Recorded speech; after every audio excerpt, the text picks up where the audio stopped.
A few days ago I uploaded a 95-minute deep dive on how to resist temptation, but let's be honest, 95 minutes is a bit long. So here's the few-minute version. The bottom line is your urges aren't emergencies, they're simply waves of energy passing through, which is great news because waves rise, peak, and then they fade. So your goal isn't to stop the waves from coming, because they will come. Your goal is simply to stay balanced as you surf those waves to shore. Here's why this matters. You see, most people try and control their urges, which is exactly why they give in to them, because what you resist persists. So, your second goal isn't to control, it's to contain your urges by staying in the space between thinking about giving in and actually doing so. Because when you stay here, you reclaim control over your life without actually controlling anything. And that matters, because every time you give in to this temptation, no matter what it is, you're training your brain to do so again. But the reverse is also true. Resist now, and you can start to break the cycle.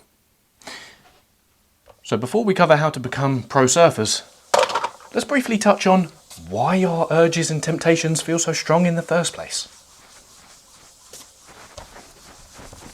The main reason why your urges to give in to this temptation feel so strong isn't because you're weak, it's because your brain is addicted to maybe. You see, your brain doesn't release dopamine when it gets the thing, it releases dopamine when it anticipates getting the thing.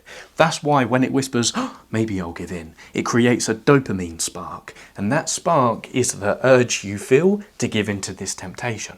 So what you're up against here isn't the behaviour itself of actually giving into this temptation, no matter which temptation you're struggling with right now. What you're up against is your brain's anticipation of it. And this space is where your power lies.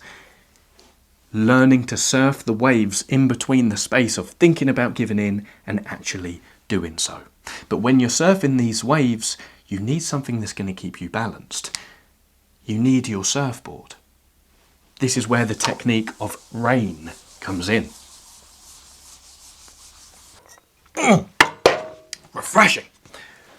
Think of the rain technique as your surfboard. And yes, by the way, the lighting has changed because the weather in the UK is extremely bipolar. Nevertheless, back to the point. Think of the rain technique as your surfboard. That thing that keeps you upright and balanced as you surf the waves peak. So, the next time the urge hits, let it rain on you. First of all, recognise. Simply note to yourself in your head or say out loud, oh, an urge is here, or I feel tempted to do X. And then accept that urge by letting it exist. Judgment free. Free from judgments of, oh, I shouldn't be feeling this, or I should be dealing with this better. Why does doing this matter? Well, remember, you are going to successfully resist this urge, not by controlling it, but by letting it be. As paradoxical as that sounds. Think about it this way. When you go on a walk, you don't judge the trees or plants you see. No, you let them exist, free of judgment, so I need you to adopt the same attitude towards your urges. And then investigate.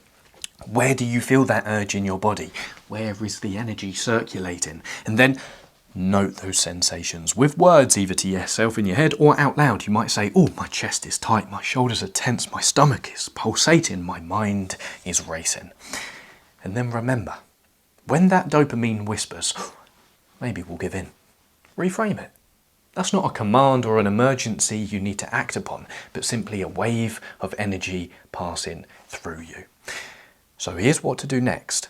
Write this acronym down on a piece of paper and keep that piece of paper somewhere you can see it every single day. And then the next time the urge hits to cave into that temptation, get a timer. Set it for 10 minutes, press go, and then go through these 4 steps continuously until the timer ends. You might even want to do so with your eyes closed.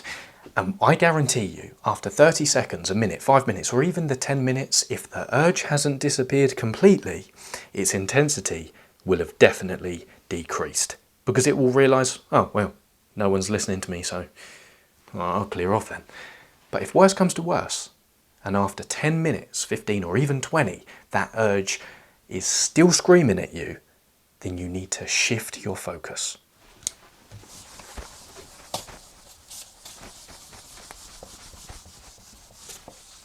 If the urge is still screaming at you after you've let it rain on you, shift your attention by distracting yourself with an activity that requires your full focus. Walking, cooking, working, exercising, cleaning, playing with a pet, calling a friend, having a cold shower, or in my case, going for a walk, coming back and making a cup of yerba mate. But the key thing to remember is you don't need to enjoy this activity that is your distraction. You simply need to get through the urge without feeding it. And each time you successfully surf a wave, or surf an urge, you are rewiring your brain to prioritise long-term growth over short-term relief. So here's the last what to do next. Get a piece of paper or the phone notes on your phone and write down the main temptation you are struggling with right now. Just pick one and then pick 3 activities you could use as your fully focused distractions.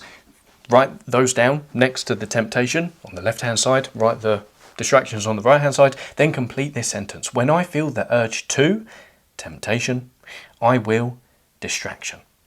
Distraction. Make sure you got options. And this way, you're prepared when the wave comes. In other words, you've got your surfboard ready. Now that is the main summary of the 95-minute video. But if you watched that video, or you're watching this one and you would just like to go one step further, then here's something I left out of that big video on purpose and kept just for this one. My belly just rumbled. Let's finalise by zooming out and considering the last bigger picture I want to paint on this topic. You see, temptation isn't proof of weakness, it's proof of character. In our society, we think that the most disciplined people never feel tempted at all. But the truth is, temptation is the stage on which virtue is built. In essence, your struggle with temptation doesn't disqualify you as a person. It defines you. Here's what here's what philosophy has to say on this. About 2,000 years ago, Aristotle said, the truly moral person wants to do the right thing. In the 18th century, Immanuel Kant said, an act is only moral when you don't want to do it, but you do it anyway. But here's what modern science has to say about this. The psychology researcher Christina and her team did a fascinating experiment. They got 250 kids and 400 adults to consider a very specific story. One day, a little boy and little girl, brother and sister, were playing, but then they broke something. So they then go to their mum and admit the truth. Mum, we messed up.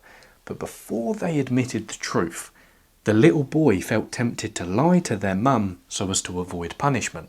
The little girl, however, didn't feel tempted at all. She told the truth with no internal struggle. So then the researchers asked the kids and the adults, who do you think is more morally praiseworthy? The little boy who felt tempted but eventually did the right thing, or the little girl who never felt tempted at all to waver from the truth? The results? The kids praised the little girl, the pure. The adults praised the little boy, the person who struggled but eventually did the right thing. Why? Well, think about the difference in experience between children and adults. Kids don't have as much experience with that tug of war that comes from wanting to do good but also wanting to do bad. As adults, though, we have plenty of experience with this, so our experience has taught us that moral worth comes from effort, not from ease. Christina puts it perfectly. Children inherently prefer people with a unified self. As we grow older, though, we come to appreciate the nuances of a more complex character that allows for both temptation and the willpower to overcome it. So the key takeaway here is the next time you feel tempted to do something you think is morally bad, relax. Your struggle with temptation doesn't disqualify you. It defines you. And so long as you do the right thing in the end, you might even win some praise points from your adult mates. Your kids, however, will be judging you quite harshly. So, in summary.